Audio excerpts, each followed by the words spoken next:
नमस्कार दोस्तों, बहुत बहुत स्वागत है आपके YouTube चैनल सरकारी MCQ में। दोस्तों, जैसे मैंने आपसे वादा किया था कि हम जो रेलवे ग्रुप डी का जो क्रैश कोर्स यानी एक तरीके से क्रैश कोर्स बोल सकते हैं, तो दोस्तों अंतिम समय में आप ऐसा कुछ अलग करने की ज़रूरत है। अलग करने की ज़रूरत क्यों है कि रेलवे ग्रुप डी का जो पेपर है वो अंतिम चरण में है। यानी वो जो आप अभी इतना अंतिम समय में पढ़ लोगे वो आपके लिए इतना बेनिफिशियल होगा कि आप सोच भी नहीं सकते। एग्ज़ाम में आपको नंबर बूस्ट अप करने को मिलेंगे। दोस्तों, सबसे खास बात क्या होती है, प्रीवियस क्वेश्चन करने से ज़्यादा क्या होता है, उसका एक पैटर्न फिक्स होता है। आप प्रीवियस क्वेश्चन को सॉल्व करोगे तो आपको एग्ज़ाम में इतनी प्रॉब्लम नहीं आएगी। ठीक है ना। तो दोस्तों, आज का जो साइंस है यानी हम जो बायोलॉजी से स्टार्ट करने वाले हैं, आपकी दो क्लास पैरेलल चलेंगी। एक तरफ बायोलॉजी चलेगी, एक तरफ फिजिक्स चलेगी। क्योंकि मैंने आपसे एक वादा किया था कि मैंने जुलाई में आपका जो साइंस का पोर्शन है उसे ख़त्म कराने की गारंटी लिए। यानी 9000 प्रीवियस क्वेश्चन के समथिंग मैं आपको प्लस कराऊंगा, 9000 प्लस। यानी जो रेलवे के द्वारा पूछे गए 9000 क्वेश्चन का सॉल्यूशन मिलेगा आपको। ठीक है ना। तो ये क्लास बहुत बेहतरीन होने वाली है। दोस्तों, अगर आप इस चैनल पर नए हैं तो चैनल को सब्सक्राइब करके बेल आइकन प्रेस कर लें और ज़्यादा से ज़्यादा दोस्तों को शेयर करें। दोस्तों, सबसे कॉमन डाउट क्या होता है कि सर इसकी PDF कहाँ मिलेगी। मैं क्लास के शुरू में ही बोल के चलता हूँ कि अगर आपको इसकी PDF चाहिए, हमारे टेलीग्राम चैनल सरकारी MCQ वहाँ पे ज्वाइन करके टेलीग्राम से आप PDF प्राप्त कर सकते हैं। तो आज की स्टार्ट करते हैं दोस्तों। चलिए क्लास स्टार्ट करते हैं आज की। तो दोस्तों, आज की क्लास क्या है, जो भाग नंबर 3 यानी साइंस, यानी जो यूथ की पब्लिकेशन क्या है उसमें सीक्वेंस दे रखा है। पहले फिजिक्स, फिर केमिस्ट्री, उसमें फिर बायो है तीसरे नंबर पर। ठीक है। उसमें भी हम पहला टॉपिक क्या है, जीव विज्ञान की प्रमुख शाखाएं, यानी शाखा से उनकी ब्रांच से एक क्वेश्चन पूछता है। ठीक है ना। तो चलिए दोस्तों, पहला क्वेश्चन क्या हमारा, पहला क्वेश्चन है कि सब्जी, फलों और फूलों जैसी उच्च मूल्य वाली फसलों की खेती को क्या कहा जाता है। तो उसको क्या कहा जाता है, तो दोस्तों हॉर्टिकल्चर कहा जाता है। क्या कहा जाता है, हॉर्टिकल्चर कहा जाता है। ठीक है। चलिए क्वेश्चन नंबर 2 की तरफ चलते हैं। क्वेश्चन नंबर 2 कह रहा है कि कोशिकाओं के अध्ययन को क्या कहा जाता है। यानी हमारी जो कोशिका होती है उसके अध्ययन को क्या कहा जाता है। यानी हमारी कोशिका के अध्ययन कहता है साइटोलॉजी। क्या कहते हैं, साइटोलॉजी। ठीक है। दोस्तों, मैं आपसे बोलूँगा अगर आप इनका बार बार रिवीजन करते हैं तो आपको इतनी प्रैक्टिस हो जाएगी तो आपको एग्जाम में कोई भी प्रॉब्लम नहीं होगी। और दोस्तों, जो आप जो क्वेश्चन कर रहे हैं ये क्वेश्चन ही घुमा फिरा के वो एग्जामिनर पूछने वाला है। दोस्तों, नीचे भी एक निगाह मार लेना, NTPC 8/2/2021 में पूछा गया। यानी 2021 में जो अभी रेलवे के द्वारा पेपर हुए थे NTPC CVT 1, तो उसमें शिफ्ट 2 में पूछा गया है, स्टेज फर्स्ट। ठीक है ना। तो दोस्तों, इनको भी बहुत अध्ययन कीजिए। आगे चलते हैं क्वेश्चन नंबर 3 कि विटीकल्चर क्या है। यानी हमारा जो विटीकल्चर है, तो विटीकल्चर किससे संबंधित होता है, हमारी अंगूर की खेती से होता है। ठीक है ना। अब जो इसमें कुछ पॉइंट हैं, यानी जैसे हमारी अंगूर, जैसे क्या होता है, हमारी जो अंगूर की खेती सब ये संबंधित। ठीक है। उसी के बाद अगर हम सब्जी की बात करें, यानी सब्जी के अध्ययन को क्या कहते हैं, हमारे सब्जी के अध्ययन को क्या कहते हैं, सब्जी को अध्ययन को कहते हैं ओलेरीकल्चर। क्या कहते हैं, ओलेरीकल्चर। ठीक है ना। ये भी आपको देखो, मैं इसके अलावा कुछ और पॉइंट भी कराऊंगा तो, लेकिन वो आपको देखना है। और इसको क्या कहते हैं, देखो फूलों की खेती को क्या कहते हैं, हमारे फूलों की खेती कहते हैं फ्लोरिकल्चर। क्या कहते हैं, फ्लोरिकल्चर। तो दोस्तों, 4 ऑप्शन भी दे रखे हैं, मैं क्वेश्चन को आपको डिफाइन करके भी दिखाऊंगा अगले 4। ठीक है ना। चलिए दोस्तों, आगे चलते हैं, क्वेश्चन नंबर 4 की तरफ चलते हैं। एपियोग्राफी का क्या अभिप्राय है। यानी हमारी एपियोग्राफी है उसका क्या अभिप्राय है, उससे क्या मिलते हैं, हमारी शिलालेखों का अध्ययन होता है। क्या होता है, एपियोग्राफी से क्या होता है, शिलालेखों का अध्ययन होता है। ठीक है।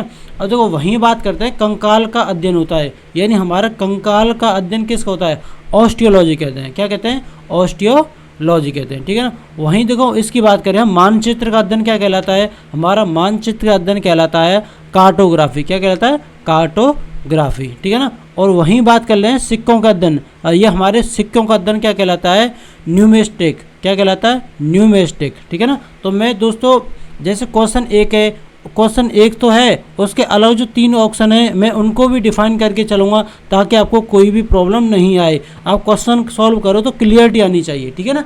ठीक है। चलिए बात करते हैं दोस्तों आगे क्या है, क्वेश्चन नंबर 5 की तरफ चलते हैं। क्वेश्चन नंबर 5 है हमारा कि पक्षियों के अध्ययन को क्या कहा जाता है। यानी हमारे पक्षियों के अध्ययन को क्या कहा जाता है, हमारे जो पक्षियों के अध्ययन क्या कहलाता है, ऑर्निथोलॉजी ऑन्थियोलॉजी। क्या कहलाता है? ऑन्थियोलॉजी। ठीक है ना दोस्तों, ये आपके लिए बहुत ही अति महत्वपूर्ण है, मैं इन्हें बोल के चलूँगा, आप स्किप नहीं करना। ठीक है ना। और क्वेश्चन नंबर 1 की बात करते हैं कि हर्पेटोलॉजी, यानी हमारा जो हर्पेटोलॉजी है उसमें किसका अध्ययन होता है? यानी उभयचर एवं सरीसृप का अध्ययन होता है। किसका होता है? उभयचर, हमारे सर्प होते हैं उनका अध्ययन होता है। ठीक है ना। और देखो वहीं बात करते हैं इसको एंथियोलॉजी, एंथियोपोलॉजी में क्या होता है? मानव के क्रमिक विकास का अध्ययन होता है। क्या होता है? मानव के क्रमिक विकास का अध्ययन होता है। ठीक है ना। ऑप्शन नंबर बी की बात करते हैं, ऑप्थोलोमोलॉजी क्या होता है? यानी हमारी ऑप्थोलॉजी होता है आँखों का चिकित्सा का अध्ययन होता है। क्या होता है? आँखों के हमारे चिकित्सा का अध्ययन किया जाता है। ठीक है, आगे चलते हैं क्वेश्चन नंबर 6 की तरफ। क्वेश्चन नंबर 6 क्या है कि पक्षियों के अध्ययन को क्या कहा जाता है? हमारे जो पक्षी होते हैं उनके अध्ययन को क्या कहा जाता है? तो ऑप्शन नंबर बी हमारा राइट आंसर हो जाए, ऑन्थियोलॉजी। क्या कहलाता है? ऑन्थियोलॉजी। ठीक है। क्वेश्चन नंबर देखो, हम ये एंटोनोमी ये बात कर चुके हैं, हार्पेटोलॉजी की भी बात कर चुके हैं। तो दोस्तों ये आपको बार बार आप रिवीजन करना है इनका। ठीक है। क्वेश्चन नंबर 7 की तरफ चलते हैं कि सेरीकल्चर शब्द निम्नलिखित में से किससे संबंधित है? हमारा जो सेरीकल्चर है किससे संबंधित होता है? हमारा रेशम की खेती से होता है। किसकी खेती से? रेशम की खेती से होता है। ठीक है ना। ठीक है, चलिए बात करते हैं आगे। देखो हमारा वहीं रेशम की कीट से हो गया। उसके बाद अगर वो कुछ अलग ऐसे होते हैं वो भी हमको यहाँ पे याद करने पड़ेंगे। ठीक है, आगे चलते हैं। क्वेश्चन नंबर 8 की तरफ चलते हैं कि सेरीकल्चर किससे संबंध है? हमारा सेरीकल्चर किससे संबंध है?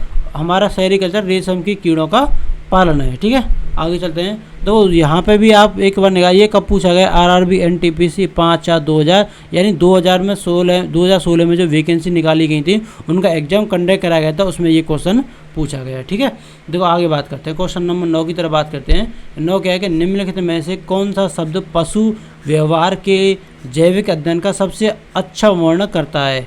यानी कौन सा अच्छा वर्णन करता है? इक्थियोलॉजी। कौन सा है? इक्थियोलॉजी। हमारे जो पशु व्यवहार का जैविक का अध्ययन होता है वो कौन सा सबसे अच्छा वर्णक है? इक्थियोलॉजी। क्या होता है? इक्थियोलॉजी। ठीक है, देखो वहीं मैं बात करता हूँ ऑप्शन नंबर सी की। तो सी में क्या होता है? देखो एंटोमोलॉजी। एंटोमोलॉजी में किसका अध्ययन होता है? ये हमारे कवकों का अध्ययन होता है। किसका में? कीटों का अध्ययन होता है। किसका? कीटों का अध्ययन होता है। ठीक है, वहीं बात कर रहे हैं। देखो इक्थियोलॉजी क्या? एंथोलॉजी। एंथोलॉजी में क्या होता है? इसमें दोस्तों इसमें एंथोलॉजी में होता है मानव जाति का वैज्ञानिक, मानव जाति की वैज्ञानिक अध्ययन का। ठीक है, चलिए बात करते हैं आगे। क्वेश्चन नंबर 10 की बात करते हैं। हेमेटोलॉजी का अध्ययन के संबंध है, यानी हेमेटोलॉजी है उसका किससे संबंधित है? यानी हमारा जो हेमेटोलॉजी है रक्त से, यानी हेमटोलॉजी इसके साथ अध्ययन होता है, मानव का होता है। ठीक है ना, चलिए आगे बात करते हैं। हड्डियों का अध्ययन क्या कहलाता है? हमारी हड्डियों का अध्ययन होता है,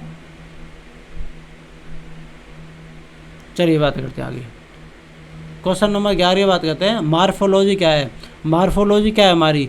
यानी किससे संबंध है? यानी हमारी जो मार्फोलॉजी है जीव विज्ञान की आकृति, उसकी संरचना, विशिष्ट संरचनात्मक गुणों का अध्ययन होता है। किसमें?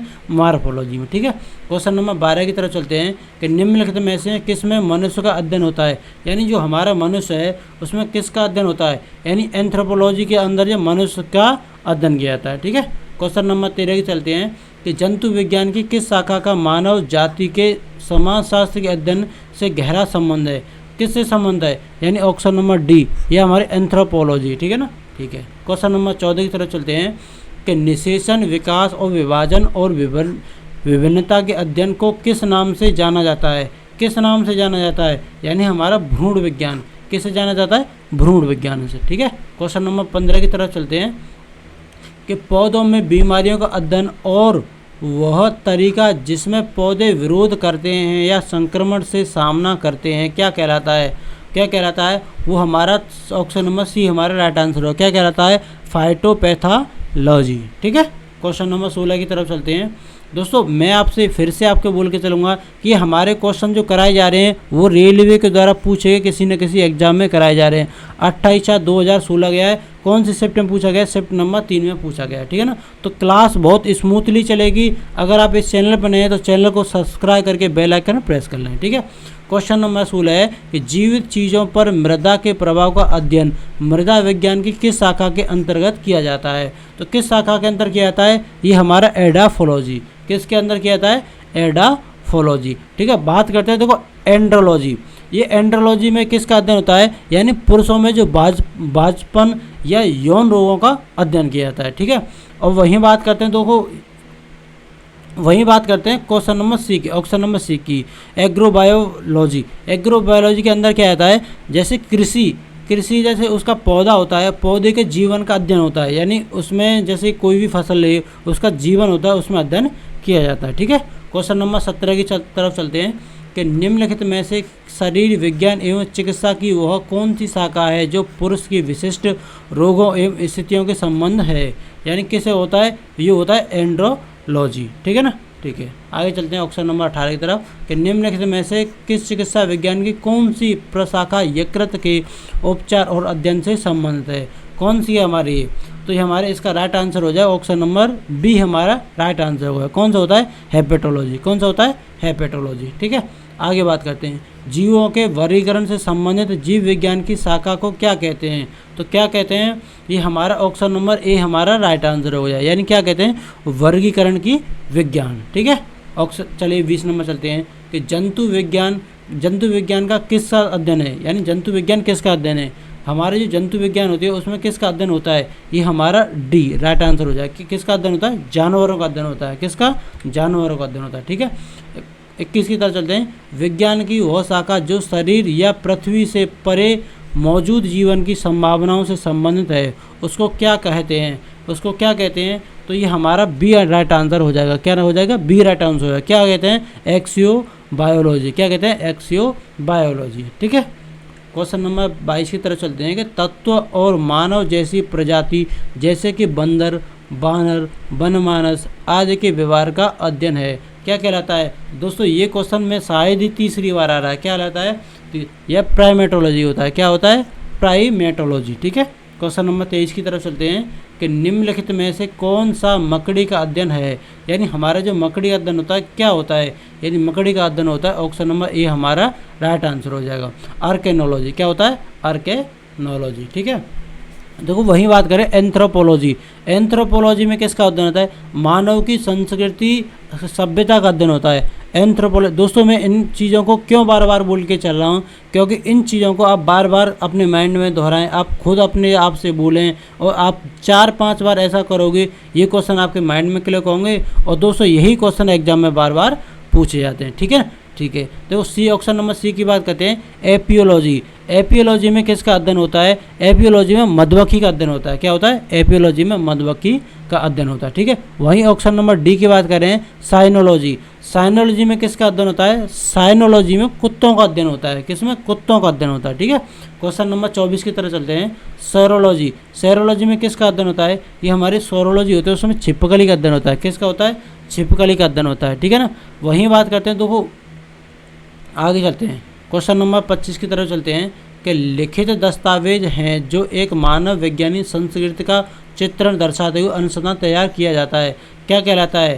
तो दोस्तों ये क्वेश्चन अभी देखो 2 या 3 बार पहले भी मैं इसे बोल चुका हूँ, क्या कहलाता है, एथनोग्राफी। क्या कहलाता है, एथनोग्राफी। क्यों, जो ग्राफी है और इसमें क्या है, चित्रण दर्शाते हुए, तो ग्राफी में ग्राफ में ही दर्शा सकते हैं। ठीक है, चलिए 26 की तरफ चलते हैं कि प्राचीन काल के जानवर, पौधे एवं अन्य जीवों के संरक्षित अवशेषों या चिन्हों के अध्ययन का विज्ञान कहलाता है, यानी क्या कहलाता है, ये होता है ऑप्शन नंबर डी हमारा सी हमारा राइट आंसर हो जाएगा। क्या कहलाता है, जीवाश्म विज्ञान, या कि उसे कह सकते हैं पैलियोटोलॉजी। क्या कहते हैं, पैलियोटोलॉजी। ठीक है, क्वेश्चन नंबर 27 की तरफ चलते हैं। 27 का हमारा क्वेश्चन नंबर 27 है, जीवाश्मों के अध्ययन को क्या कहा जाता है। हमारे जो जीवाश्म होते हैं उसके अध्ययन को क्या कहता है, उनके अध्ययन को जीवाश्म विज्ञान। क्या कहता है, जीवाश्म विज्ञान। क्वेश्चन नंबर 28 की तरफ चलते हैं कि पैलियोंटोलॉजी के अध्ययन को क्या जाता है। तो देखो अभी मैंने आपको पढ़ाया, यानी पैलियोंटोलॉजी हमारी क्या होती है, पैलियोंटोलॉजी हमारे जीवाश्मों का अध्ययन होता है। ठीक है ना, ठीक है। क्वेश्चन नंबर 29 की तरफ चलते हैं, पादप विज्ञान में किसका अध्ययन किया जाता है। हमारे जो पादप विज्ञान होती है उसमें किसका अध्ययन होता है, यानी पादप यानी पौधे पे संबंध होता है, पौधों का अध्ययन किया जाता है। ठीक है, क्वेश्चन नंबर 30 की तरफ चलते हैं कि 30 क्या है, ऑन्कोलॉजी किस बीमारी के उपचार से जुड़ा है। यानी हमारी जो ऑन्कोलॉजी होती है हमारी जो ऑन्कोलॉजी बीमारी है किसके उपचार से है, यानी हमारे कैंसर से है। किससे है? कैंसर से है। ठीक है, क्वेश्चन नंबर 31 की तरफ चलते हैं कि कवक विज्ञान क्या है। जी हमारी कवक विज्ञान है क्या है? कवक विज्ञान हमारी कुकुरमुत्ता का अध्ययन किया जाता है, यानी हम ऐसे ही बोल सकते हैं कुकुरमुत्ता का अध्ययन किसके अंदर होता है? कवक विज्ञान के अंदर किया जाता है। ठीक है, क्वेश्चन नंबर 32 की तरफ चलते हैं। 32 हमारा माइकोलॉजी के अध्ययन से संबंधित है, यानी माइकोलॉजी किससे संबंधित है? हमारी माइकोलॉजी है वो किससे है? कवक विज्ञान से। किससे है? कवक विज्ञान से। कवक विज्ञान के अंदर किसका होता है? यानी कुकुरमुत्ता का अध्ययन किया जाता है। ठीक है, ऐसे भी आपको याद रखना है। ठीक है, क्वेश्चन नंबर 33 को चलते हैं। ओनेरियोलॉजी किसका अध्ययन होता है? यानी हमारी ओरेनोलॉजी है किसका अध्ययन होता है? यानी सपनों का अध्ययन होता है। जैसे हम रात में सोते हैं, सपने देखते हैं, उसके अध्ययन को क्या कहते हैं? ओरेनोलॉजी। ठीक है, तो दोस्तों यहाँ पे कब पूछा गया है? RRB NTPC 3/4/2016 शिफ्ट सेकंड और स्टे यानी CBT 1 में पूछा गया क्वेश्चन। ठीक है, आगे बात करते हैं दोस्तों। 34 की तरफ चलते हैं। टैक्सिकोलॉजी किसका अध्ययन होता है? यानी टैक्सिकोलॉजी किसका अध्ययन होता है? ये हमारे जहर का अध्ययन होता है, यानी टैक्सोलॉजी, यानी टैक्सोनॉमी भी कह सकते हैं। ठीक है ना, इससे किसका अध्ययन होता है? जहर का अध्ययन होता है। ठीक है, आगे चलते हैं। 35 की तरफ चलते हैं कि टैक्सोनॉमी के मूल रूप से संबंधित है, यानी टैक्सोनॉमी क्या होता है? यानी हमारा जो टैक्सोनॉमी है किसके अध्ययन से होता है? टैक्सोनॉमी तो जैव विविधता है। क्या है? जैव विविधता। ठीक है, आगे चलते हैं। 36 की तरफ चलते हैं। क्वेश्चन नंबर 36 क्या है कि बायोसिस्टमैटिक का उद्देश्य क्या है?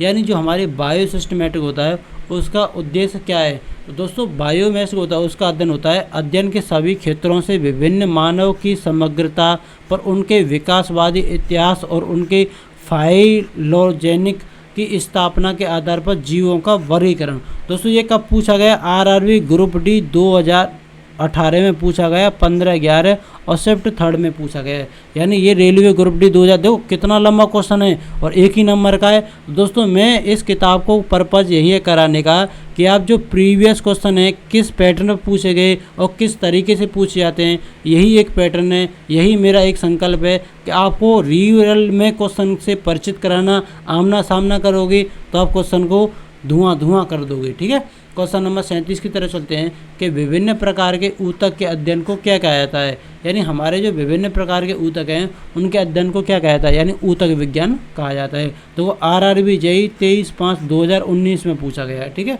यानी रेलवे के द्वारा अभी तक जितने भी एग्जाम कंडक्ट कराए गए हैं उन सभी के जो साइंस का पोर्शन होता है उन क्वेश्चनों को कलेक्ट करके यहाँ पर मैं आपको सॉल्यूशन करा रहा हूँ। ठीक है, आगे चलते हैं 38 की तरफ। जानवरों के अध्ययन जानवरों के उनके पर्यावरण के साथ संबंध के अध्ययन को क्या कहा जाता है? यानी क्या कहा जाता है? यानी इकोलॉजी। क्या कहते हैं? इकोलॉजी। तो दोस्तों जो आज का हमारा जो टारगेट था, यानी जो विभिन्न प्रकार की उसकी विभिन्न शाखा थी उनका सॉल्यूशन हम करा चुके हैं। दोस्तों मैं आशा करता हूँ आपको जो वीडियो बहुत अच्छी लगी होगी। अगर आपको वीडियो पसंद आई होगी तो आप जितने भी आपके दोस्त मित्र हैं जो रेलवे ग्रुप D की तैयारी कर रहे हैं उन तक इस वीडियो को बहुत जल्दी पहुँचाएँ। अगर आप इस चैनल पर नए हैं तो चैनल को सब्सक्राइब करके बेल आइकन प्रेस कर लें। दोस्तों आज का जो टॉपिक था मैंने देखो एक टॉपिक एक कंप्लीट होगा, उसमें चाहे 200 क्वेश्चन हो, चाहे 300 क्वेश्चन हो, चाहे उसमें 30 क्वेश्चन हो, हम एक टॉपिक एक दिन में कराएंगे। तो आज का टॉपिक क्या था? प्रमुख शाखाएं, यानी जितनी भी जीव विज्ञान की प्रमुख शाखा थी उनका सभी का सॉल्यूशन कंप्लीट हम दे चुके हैं। तो वीडियो पसंद आई हो तो ज़्यादा दोस्तों को शेयर करें। चैनल पर नए हैं तो चैनल को सब्सक्राइब करके बेल आइकन प्रेस कर लें। आज की वीडियो हम यहीं समाप्त करते हैं, मिलते हैं नेक्स्ट टॉपिक की तरफ। तब तक के लिए जय हिंद, जय भारत।